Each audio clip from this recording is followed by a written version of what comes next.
నాన్నెక్కడే? లేడక్క పనులనే ఊరికి వెళ్ళాడు. అయినా నువ్వే చాలా హ్యాపీగా ఉన్నావు. అవేంటి? 10th results and first class లో పాస్ అయ్యాను.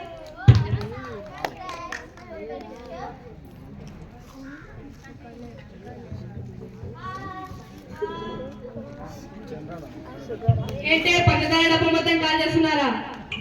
అక్క 10వ తరగతి పాస్ అయింది. తెలిసే అది అదృష్టవంతురాలని. అలా పాస్ అయిందో లేదో ఇలా పెళ్లి సంబంధం మంచి పెళ్లి సంబంధం కుదిరింది.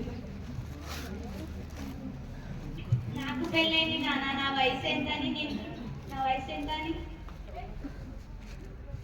ఆడపిల్లకు వయసుతో పని ఏంటమ్మా? మనసుతో పని లేదా? అంటే నీ ఉద్దేశం ఏంటి? మీకు చెప్పే అంత దాన్ని కాదు. 10వ తరగతే చదివాను. ఇంకా చదివేది చాలా ఉంది.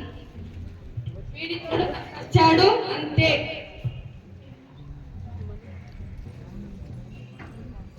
అక్క, చెల్లి, నా జీవితం ఎలాగో ముగిసిందే. నాకు కనపడుతుంది. కనీసం నువ్వన్నా మంచిగా చదువు. ఏడవకక్క, నాకు ఏంటి పొడుపులు పెట్టి నా పరువు హజార్ చేయకండి. కాస్త ఆకాశంలో వేయించకుండా కాస్త నేలపైన నిలబడి మన పరువుని ఆలోచించండి.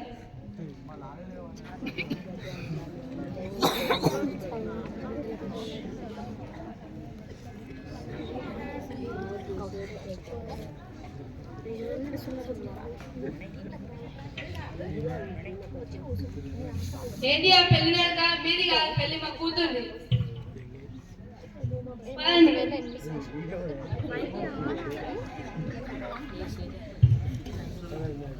ఏ మాటగా మాట చెప్పుకోను కానీ పెళ్లి చూడ ఎంత బాగా చేస్తున్నారు. అవునే, మొన్ననే పసిపిల్లని తెచ్చి పెళ్లి చేస్తున్నారు. ఎవరికి అతి పట్టదు. ఎప్పుడు పెళ్లి భోజనాలు, పెళ్లి పనులు తప్ప సిగ్గు లేకపోతే సరే. అవునే, పెళ్లికి పిలిచారు. వచ్చామా, తిన్నామా, పోయామన్నంతనే ఉండాలి. పద.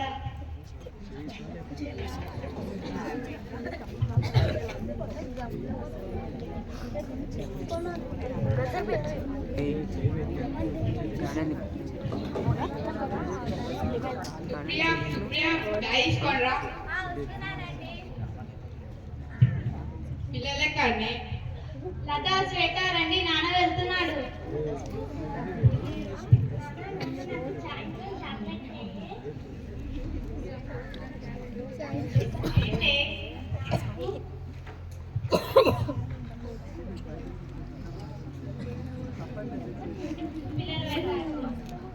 ఏవండి, ఒక్క నిమిషం. చాలా రోజుల నుంచి అడుగుతున్నాను. కాలేజ్ అడ్మిషన్ గురించి కనుక్కుంటానన్నారు.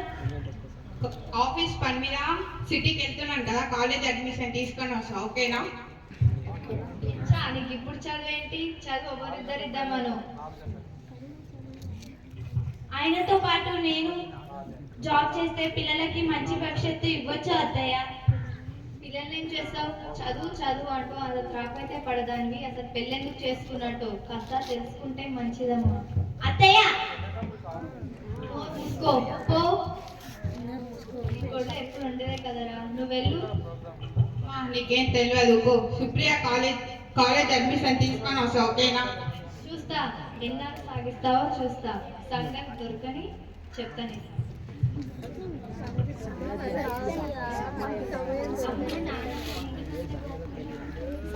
అదేం లేదమ్మా, పదండి.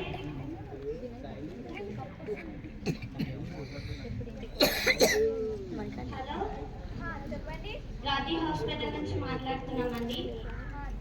ఈ నెంబర్ గల వ్యక్తి సిటీ కాలేజ్ ముందర యాక్సిడెంట్ అయి చనిపోయారు. వచ్చి బాడీని కలెక్ట్ చేసుకోండి.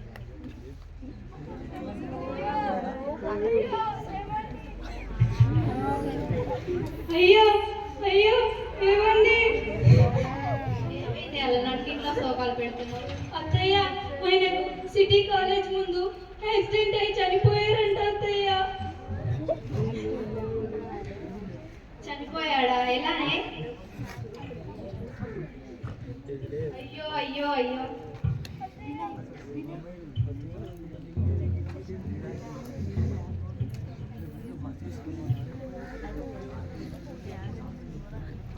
ఎలానే? వాడు ముందు దీపం ముట్టిస్తున్నావు, వాడు చంపేసి ఎలా దీపం ముట్టిస్తున్నావు? చదువు చదువు తగలేవా అని పొట్టున పెట్టుకున్నావు కదవే. పో బయటికి పో, పోవే, నేను చంపేస్తా.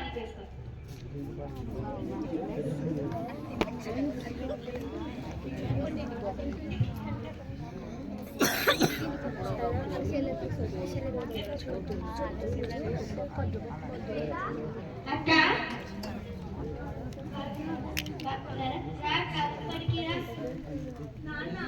ఉన్నాడు నానా.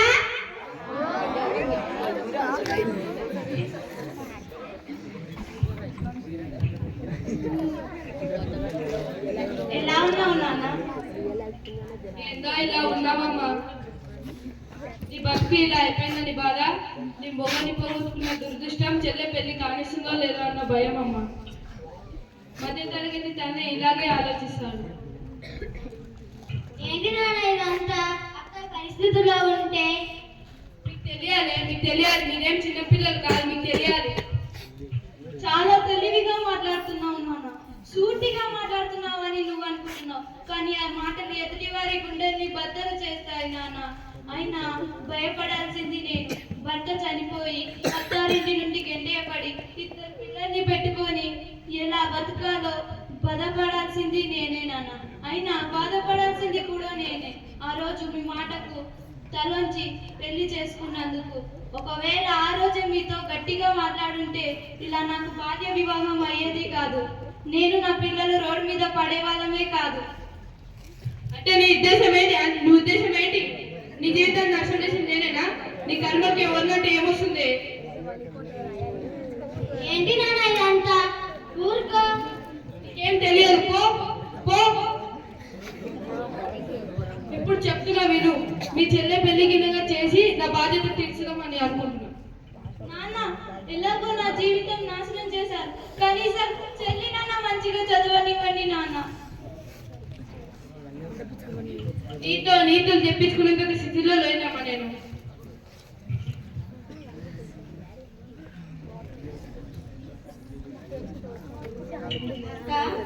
ఎక్కడికి అక్క?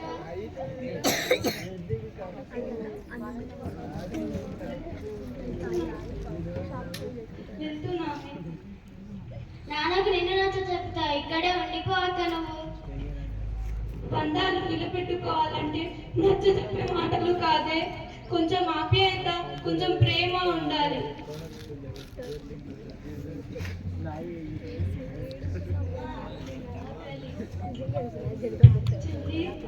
కొంచెం అన్నం ఉంటే పెట్టవే.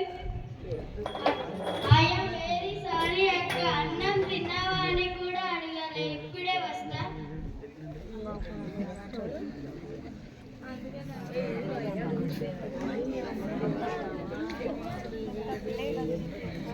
అన్నం కొంచెమే ఉందక్క, ఇప్పుడే బజార్కి వెళ్ళి సరుకులు తీసుకొచ్చి వంట చేస్తా.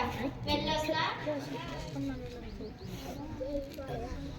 లత, శ్వేత వెళ్ళి కూర్చోండి.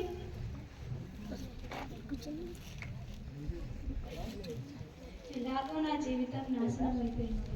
కనీసం ఎవరేమనుకున్నా పర్వాలేదు, నా చెల్లె జీవితం అన్నా మంచిగా ఉండాలి.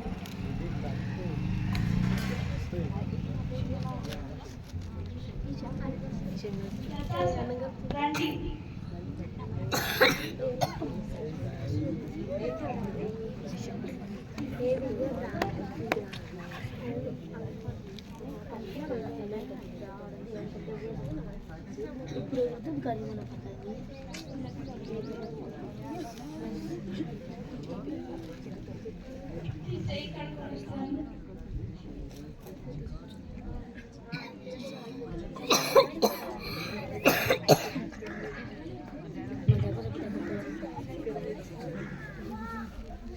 అమ్మ, చెల్లి కింద పడింది.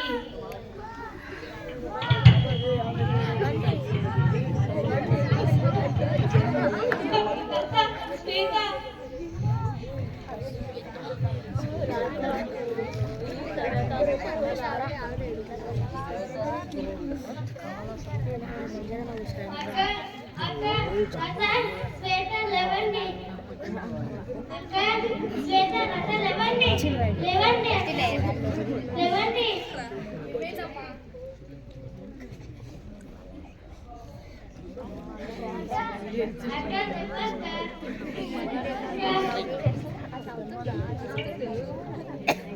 ఇప్పుడు ఎందుకు నాన్న ఏడుస్తున్నావు?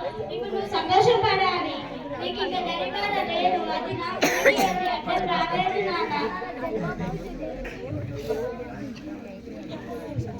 అది చనిపోలే లేదు నాన్న. ఇంకా నీకు చదువు ఇప్పుడు చనిపోలే నాన్న. అది చదువు వద్దని పెళ్లి చేసావు, అప్పుడే మన చనిపోయింది నాన్న. దాని ఏ దారి తెలియక రెండో నీ దగ్గరికి వస్తే అన్న మాటలకు అది ఉండే పగిలి చనిపోయింది.